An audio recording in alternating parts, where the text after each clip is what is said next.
በስመ አብ ወወልድ ወመንፈስ ቅዱስ አሐዱ አምላክ አሜን። ጽዮን ማርያም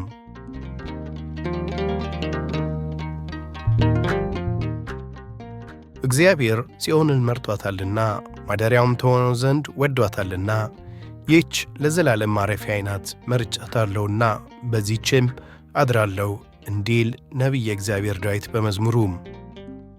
ቅድስት ኦርቶዶክሳዊት ተዋሕዶ ቤተ ክርስቲያን አማናዊት የእግዚአብሔር ማደሪያ የሆነችውን የእናታችን የቅድስት ድንግል ማርያምን ዓመታዊ በዓል ኅዳር 21 ቀን በድምቀት ታከብራለች።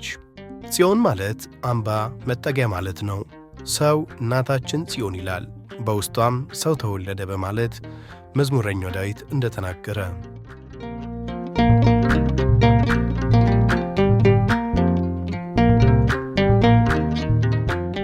ታቦተ ጽዮን በእመቤታችን ቅድስት ድንግል ማርያም ትመሰላለች።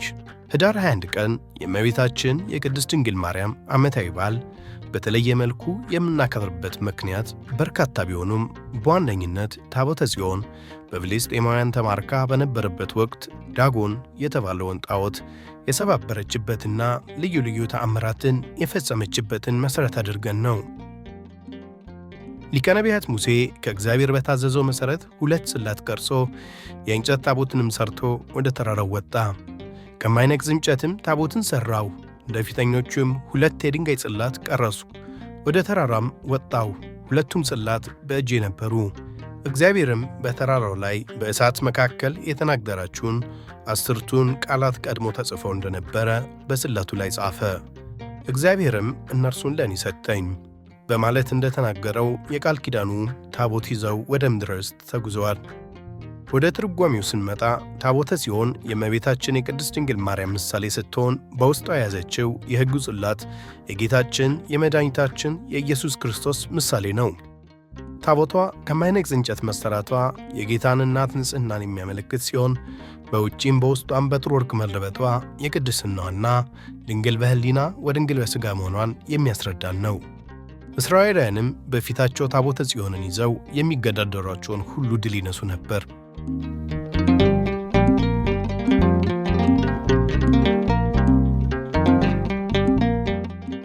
ፍልስጤማውያን ለጦርነት በእስራኤል ተነሱ። በአንድነትም ተሰብስበው እስራኤልን ወጓቸው። እስራኤላውያንም ያለ ቃል ኪዳኑ ታቦት ተሰልፈዋልና በፍልስጤማውያን ድል ተነሱ። የእስራኤላውያን ሽማግሌዎችም ዛሬ እግዚአብሔር በፍልስጤማውያን ፊት ስለምን ጣለን? በፊታችን እንድትሄድ ከጠላቶቻችን እንድታድነን የእግዚአብሔርን የቃል ኪዳኑን ታቦት ከሴሎ እናምጣሉ። ነገር ግን ቀድሞ እስራኤላውያን በድለዋልና ለፍልስጤማውያን አሳልፎ ሰጣቸው። ታቦተ ጽዮንም ተማረከች። ፍልስጤማውያንም የእግዚአብሔርን የቃል ኪዳኑን ታቦት ወስደው ወደ ዳጎን ቤት አስገብተው ከዳጎን አጠገብ አኖሩት። በነጋም ጊዜ ዳጎን በእግዚአብሔር ፊት በግንባር ወድቀው አግኝተውታል። በሆነው ነገር ግር ቢሰኙም መልሰው ዳጎኑን አንስተው በስፍራው ቆመውት በሩንም ዘግተው ሄዱ። በነጋም ጊዜ ግን ሲገቡ ዳጎን በግንባር ወድቆ ራሱና 2 እጆቹ ተቆርጠው ወድቀው አገኟቸው። የእግዚአብሔርም እጅ በአዞጦን ሰዎች ላይ ከበደ።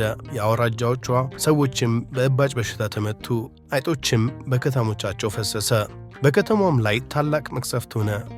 የቃል ኪዳኑ ታቦትም ጠንክራብናለች በማለት ከከተማቸው አውጥተው ወደ አስቀሎና ላኳት። የአስቀሎናም ሰዎች እጅግ ታወኩ።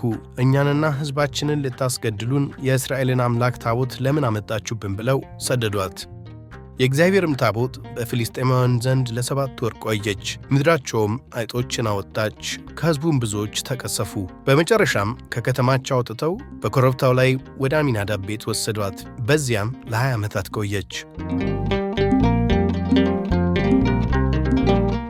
ከ20 ዓመት በኋላም እግዚአብሔር ለዳዊት ፍልስጤማውያንን በእጁ አሳልፎ ሰጠው፣ ድልም አደረጋቸው።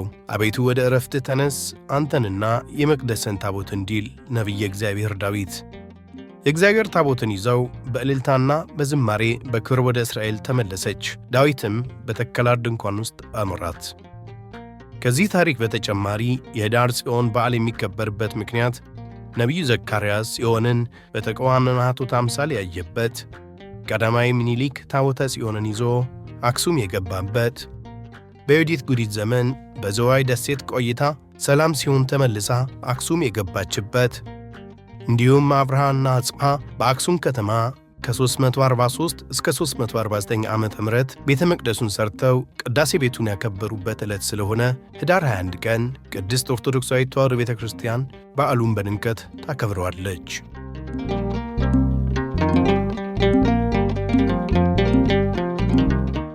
በታቦተ ጽዮን ከተመሰለችው ከእናታችን ከቅድስት ድንግል ማርያም ረድኤት፣ በረከት፣ ምልጃ ያሳትፈን።